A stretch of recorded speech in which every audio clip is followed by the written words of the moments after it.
Hey everybody! Today we are going to be checking out the isinwheel U4 e-bike. Shipping on this super fast and efficient via FedEx. Ship weight on there about 69 pounds. Not too bad. Let's go ahead and get this all unboxed. Well, opened up. We'll take a peek inside. This box was secured up tight. There was staples, there was strapping, and there was a couple layers of tape on there. Nice packaging on there. Look at all of this foam in here. Foam, zip ties, everything is packaged very, very nicely. Let's go ahead and rip this box open and start taking things out. Cut down the side of that box to reveal the inner e-bike. Everything's still zip tied in nice and tight. So of course we got a little cutting work to do to get everything released in there. We also have a box of goodies. So let's get everything unpackaged. All of the styrofoam and zip ties removed, and shazam, we have ourselves an e-bike. Almost put together. We have a few things we need to do, but it looks like everything is in pretty good shape. Frame on our battery, our handlebars are on up there. Looks like we have our front wheel and metal fender. We have our battery charger, some reflectors, and a little taillight reflector there too.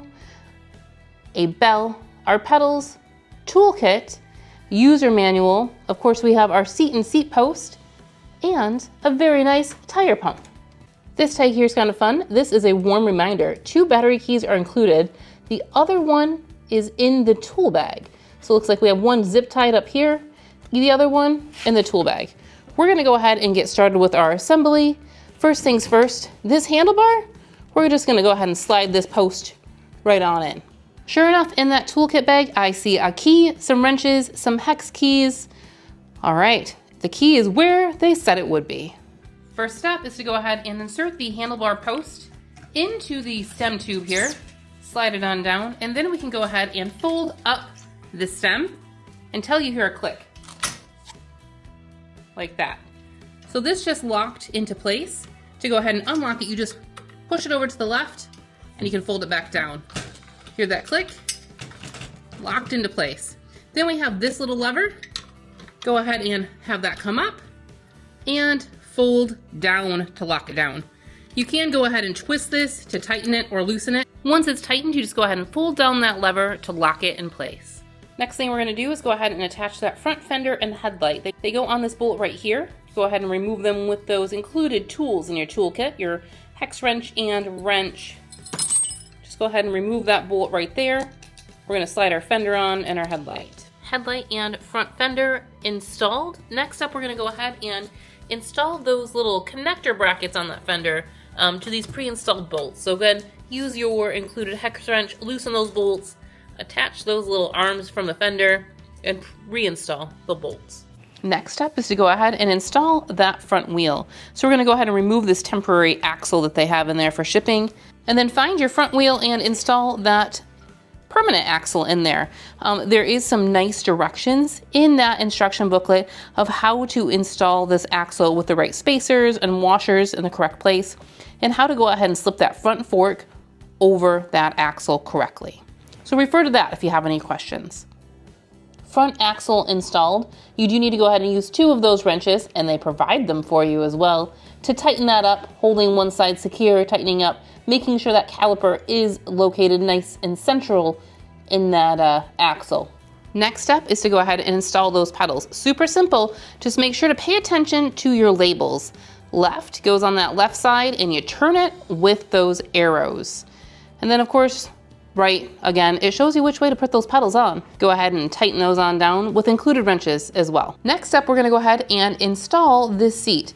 So go ahead and just put that seat post into this tube. Make sure that your quick release is opened up like so. Then slide it on down. Once you have your seat installed into your desired height, go ahead and close this quick release, making sure that it is nice and tight. One of the last steps we have here is to go ahead and install our taillight. So this actually already has some pre-installed bolts on it, and there's a mount just on the back of the bike to go ahead and remove those bolts and install that taillight. Make sure to pull that plastic strip so you can turn your taillight on. Rear taillight installed and operational. Super easy, just a couple of screws. Alrighty, we just turned on the isinwheel e-bike for the first time. And look at our computer there. Pretty snazzy looking little computer. So we have our odometer right there. You push M, then it'll cycle through. Then it shows you how long for a trip, our voltage, current, and then it goes back to that first trip. We have our battery meter, and we have our mile per hour indicator. And right here, we have our plus and minus for our assist level. And as you can see, there are 3 assist levels. And then we can just hit the minus button to exit out of the assist level completely. All right, we're gonna do a speed test without any load on the bike and see what we can get up to. 19 miles an hour, so that's gonna be our top speed with our level 3 assists. And if we go down to no assist, no juice. So that's just human pedal power. We have a nice LED light on the front. You can turn that on just by holding down the plus on the little control panel. On the back, we do have a nice little rack. We have some holes so we could add something to it. And then our battery is here underneath the seat. We have a little latch under the lever, or under the seat rather. Just kind of pull up on that lever, and then you can move the seat forward to access the battery. Battery, we do have like a little push button, so you can see how charged it is as well. So in the cockpit, we have the computer, and then we have our bell right here, and our throttle. And then we have our drum brakes, which are pretty tight. They feel pretty responsive. Should give us good braking for this bike. With some nice mag wheels on this baby. Metal fenders. Closer look at our drum brakes there. And then behind that we do have our 500-watt rear motor. Little kickstand in the frame as well. Reflector on the front and reflector on each wheel as well. We do have our front shocks with just a little bit of travel, and those are not lockable or able to be locked out or adjusted. You raise and lower the seat right here with this clamp. And when we're folding, carrying, lifting, we have kind of like this nice built-in handle right here. That's a good thing for that handle action. 16-inch tires. To go ahead and fold this bike, the frame, we're just going to go ahead and release this latch, flip it around this way, and then you do have to go ahead and just push it up to disengage that lock. Now that it's disengaged, we can go ahead and just fold it upon itself.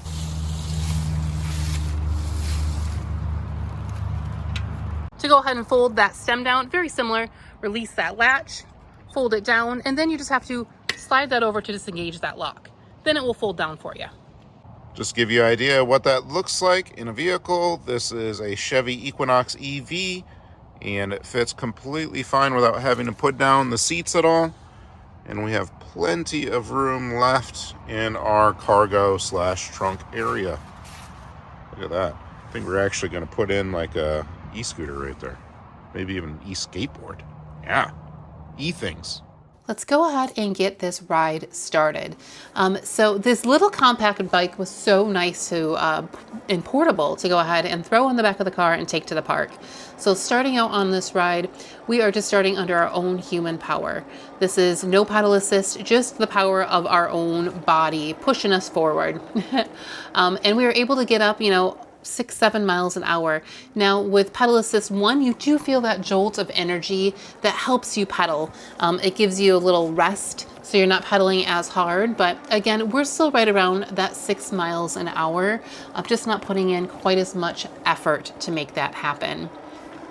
Kicking this on up to pedal assist 2, and you can see we immediately jumped right up to 11-12 miles an hour. Super nice. It gives you that extra power. That way you can take longer bike rides and get to your destination quicker. Let's go ahead and kick it on up to pedal assist 3.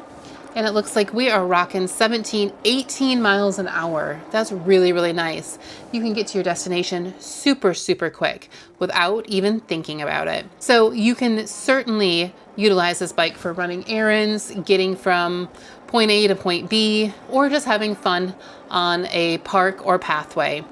Let's move on over to using throttle alone. So using throttle, no pedaling at all, just full throttle, that thumb throttle on the right there, super easy to use. And as you can see, that speedometer, it kicks right on up there. So again, you don't have to put any of your power into pedaling. This is just simply that throttle. So we easily were able to get this bike up to 18 miles an hour with a load on it. I know without a load, we were able to get a little bit higher, but with a load on it, it looks like 18 and a half or so was the highest we could go. Still, the isinwheel U4 is a great little e-bike for beginners, something super duper portable that you can fit in your trunk, in the back of your car, even in your back seat, I bet. So if you want more information on it, make sure to check that link down below in the description for all of the details, specifications, and of course, price. Thank you all so much for joining us today. We super duper appreciate it. And until we see you again, keep your nose clean. Bye.